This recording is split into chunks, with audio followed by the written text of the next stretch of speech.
O jornalista Dinavan Fernandes, há 2 décadas, convive com uma doença que atinge pessoas de diferentes idades e sexo. É uma artrite causada pelo acúmulo de cristais de ácido úrico nas articulações. Se você ainda não conseguiu identificar, com certeza conhece a doença pelo nome mais popular, gota.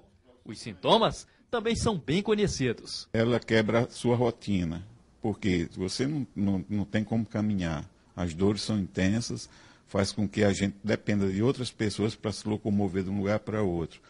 Ou seja, portanto, eu não posso ir ao meu trabalho, eu não posso desenvolver nenhuma atividade.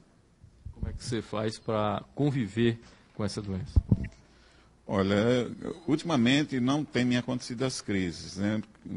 Como vinha acontecendo muito a miúde, tipo assim, passava uma semana bem, na outra já caía doente e comecei a fazer um tratamento com mais seriedade e consegui obter um bom resultado, que está com 3 meses que eu não tenho nenhuma crise. Agora tem doenças genéticas. A gente está recebendo aqui o Dr. José Tibúrcio, que é médico nefrologista, porque essa variação do ácido úrico também pode provocar algumas doenças renais, como a gente falou. Dr. Tibúrcio, bom dia. Bom dia. Obrigada por ter vindo à notícia da manhã. No caso, por exemplo, da gota, que é uma doença que é muito mais comum em homens, né, do que em mulheres.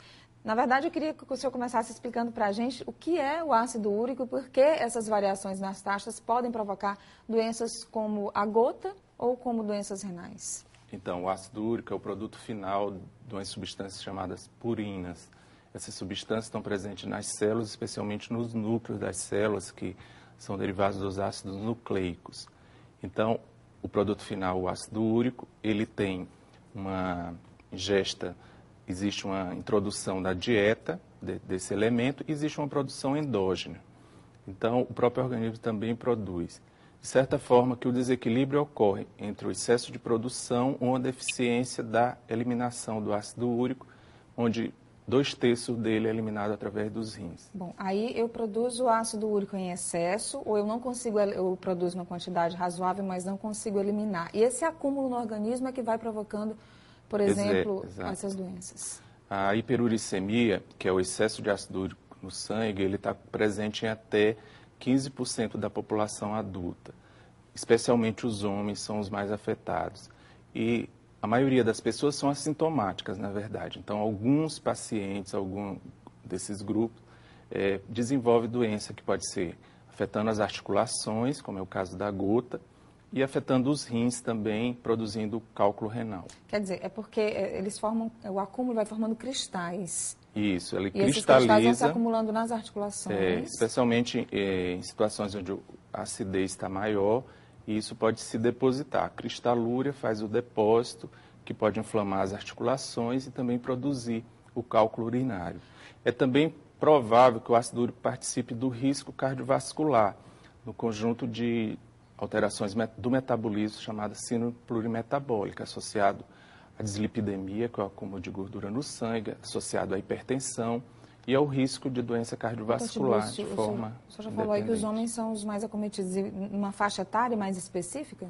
A partir da 4ª, 5ª década é a faixa onde existe o maior acometimento. E tem como prevenir? No entanto, doenças genéticas podem trazê-lo mais precocemente. As mulheres, especialmente após a menopausa, onde elas são mais afetadas. Mais presente em homens, mas as mulheres também não estão livres. Agora, tem como ter um comportamento preventivo? Especialmente uma alimentação mais saudável, evitando alimentos ricos, que são excessivamente ricos em purinas e nessas substâncias, que são as vísceras, a carne vermelha, os mariscos, né? Entre as vísceras a gente tem o fígado, o miolo, que são bastante ricos, tem uma quantidade muito grande de purinas no tecido. Falando agora mais especificamente sobre a sua área, né, sobre a nefrologia, já falou aí na questão dos cálculos renais, é muito comum, né, as pacientes, e aí as mulheres já entram num percentual mais equilibrado com os homens, que têm problemas por causa dessa variação do ácido úrico com os rins? Sim, especialmente os homens são bem mais afetados, mas o cálculo renal é uma situação muito frequente, muitas vezes estão associados outros fatores além do ácido úrico. Mas no nosso meio, especialmente por conta do clima, que favorece a uma redução da hidratação e da quantidade de líquido do corpo, o cálculo se desenvolve mais frequentemente. Em crianças não, né? Em crianças pode surgir, o cálculo pode, inclusive, acometer crianças. Mas por causa do ácido úrico também? Também por causa do ácido úrico e outro elemento muito comum que é o cálcio, o excesso de cálcio na urina também produzindo cálculo. E o Osmar pergunta, uma criança que tem pedras nos rins, cálculo renal, qual o risco que corre e qual o melhor tratamento? Então, ela deve ser investigada, como a gente falou, existem outros fatores além do ácido úrico, e essa investigação vai levar a um tratamento específico e preventivo, para evitar as crises e evitar o comprometimento renal mais avançado. O Antônio pergunta, doutor, se o ácido úrico tem a ver com esporão calcário, é isso? Não, esporão de calcânio, do calcânio, é uma outra enfermidade que acomete os pés, né, na região do calcânio. O ácido úrico, ele acomete as articulações, principalmente as grandes articulações dos pés e do joelho. Então, é o grande artelho, o calcânio e o joelho. Então, como é uma região muito frequentemente associada, onde tem o esporão de calcânio, existe essa confusão, mas são duas enfermidades distintas. São duas coisas diferentes. Eu queria agradecer ao Dr. José Tibúrcio, que é médico nefrologista, hoje tirando as nossas dúvidas e esclarecendo mais sobre essas taxas de ácido úrico. E, mais uma vez, eu agradeço a sua participação aqui com a gente, Dr. Tibúrcio. Bom dia para o senhor. Dia.